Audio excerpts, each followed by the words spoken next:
The top 5 mysterious unsolved cases. Jacquie Sutton. In late October 2015, seasoned British journalist Jacquie Sutton arrived at a Turkish airport to catch her connecting flight to Iraq, where she'd been working with the free speech organization IWPR. Hours later, she was found dead in an airport restroom. Reportedly, Jacquie Sutton had committed suicide, hanging herself using one of her own shoelaces. Now here's where things get even stranger. Earlier reports by the Turkish media stated that Jacquie Sutton had become very upset after missing her flight to Iraq because she couldn't afford to purchase a new ticket. However, later reports revealed that Sutton could have easily paid for a new ticket. She was found carrying over 2,000 euros and 2 credit cards.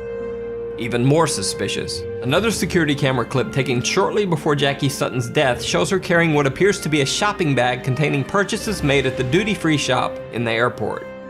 Critics have argued that it seems highly unlikely that Jacquie Sutton would suddenly decide to do a bit of shopping shortly before committing suicide. So was Jacquie Sutton's death a suicide or something more sinister? Let me know what you think in the comments below. Lars Matang. Lars Matang was a young German man who went on a holiday trip with friends to Varna, Bulgaria.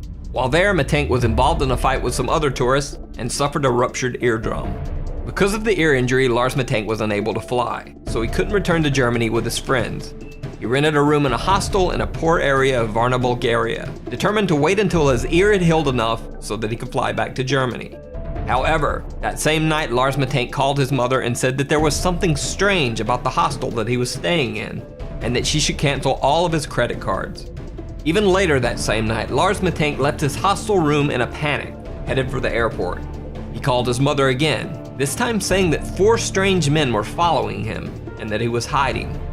2 hours later, Lars Matang caught a cab and arrived at the Varna airport in the early morning hours. On airport security cameras, Lars can be seen entering the airport with his luggage.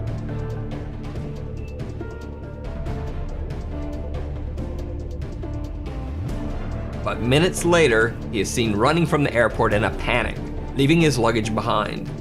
Eyewitnesses say that Lars Matang ran to a barbed wire fence that surrounds the airport, climbed over the fence, and then disappeared into some nearby woods. To this day, Lars Matang has never been found. His family asks that anyone with any info as to his current location contact them via their website or Facebook page. Brian Schaeffer. One of the strangest disappearances on record is that of Brian Schaeffer, an Ohio State medical student. On March 31st, 2006, Brian Schaeffer decided to go out for a night on the town with some of his college friends. They met at the Ugly Tuna Saloona, an upstairs bar at Ohio State's South Campus. Brian can be seen arriving at the bar with his 2 friends. They're smiling and laughing as they exit the escalator to the 2nd floor bar. Around 10 p.m., Brian called his longtime girlfriend, with whom he had planned a spring break getaway to Miami a few days later. Brian told her that he loved her and would see her soon. Brian's girlfriend said that the call was nothing out of the ordinary. Later, Brian Schaeffer is seen again on security camera near the escalators, talking to 2 girls. He seems to say goodbye and then heads back into the bar. Brian Schaeffer was never seen again. Security cameras covering the only exits of the Ugly Tuna Saloona bar do not show Brian Schaeffer ever leaving. The only possible other exit would have been through an area of the bar that was under heavy construction at the time and closed off to the public. However, even if Schaeffer had left through the construction area, there are multiple other security cameras in the bar's vicinity. None of these cameras picked up footage of Brian Schaeffer ever leaving the bar. It's almost as if Brian Schaeffer disappeared into thin air in the middle of a crowded bar.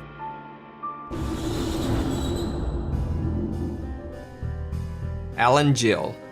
On the evening of February 23, 2014, Alan Gill took a strange trip through Cornwall, England. Captured by surveillance cameras, Gill spent his evening wandering the streets of several different cities for hours. He was seen in Wadebridge, then traveled by bus to Truro, then on to Newquay, then back to Perranporth. No one knows why Alan Gill took this strange trip, or what he was doing wandering the streets of 4 different cities all night. The next morning, the dead body of Alan Gill was found washed up on the shore of Perranporth Beach. Gill was naked except for 1 sock and 1 shoe. But the story gets even stranger. Alan Gill's other sock was found wadded up inside his mouth, wrapped in the cord of a pair of earbud-type headphones. Near his body was a black jacket containing a wallet with 95 British pounds, but his bank cards, credit cards, and ID were missing.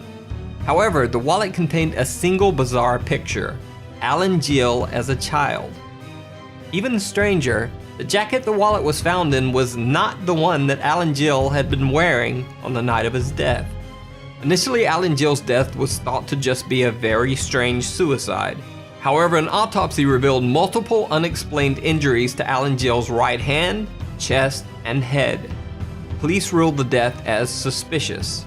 The case still remains unsolved, and no one knows exactly what happened to Alan Gill. The Jameson family. One of the most bizarre disappearances in recent history is that of the Jameson family of Eufaula, Oklahoma. Pastor Gary Brandon claims that the Jamesons told him that their home was haunted by angry spirits. The Jamesons said that they had made contact with the spirits of a dead family in their house, and that their 6-year-old daughter Madison often talked to the ghost family's child. The Jamesons said that 2 of the ghosts were called Emily and Michael, and that one of the apparitions had wings like an angel. Allegedly fearing for the safety of his family, Bobby Jameson had asked Pastor Brandon if there were quote-unquote special bullets that he could use to fight off the intruding spirits. Pastor Brandon also said that Jameson mentioned that he had obtained a quote-unquote satanic Bible in order to attempt to ward off the ghostly beings. On October 8, 2009, the Jameson family loaded their pickup truck for a trip. They can be seen on their own front yard security camera moving things from their house to their truck. Bizarrely, the family seems to be in some sort of daze or trance-like state, making dozens of trips back and forth from the house to the truck, but never talking to each other once. After loading the truck, the Jamesons pulled out of the driveway and were never seen alive again. 8 days later, the Jamesons' pickup truck was found by the side of the road. Locked inside the truck were the Jamesons' wallets and IDs, their cell phones, and $32,000 cash. Also locked inside the truck was the family's small dog, which was nearly dead from starvation. A massive statewide search was launched for the family over the next 8 months, but nothing was found.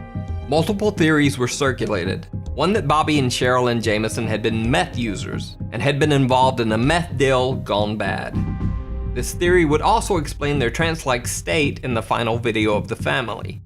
However, absolutely no evidence of drug use was found when police searched the Jameson family home. 4 years after the Jameson family's disappearance, deer hunters stumbled across some skeletal remains in a remote area of the Eufaula Mountains, less than 3 miles from where the Jamesons' truck had been found. The bodies were forensically identified as the remains of the Jameson family. However, the bodies were so badly decomposed that no cause of death could be determined. The reason for the Jameson family's strange behavior and the cause of their death remains a mystery to this day.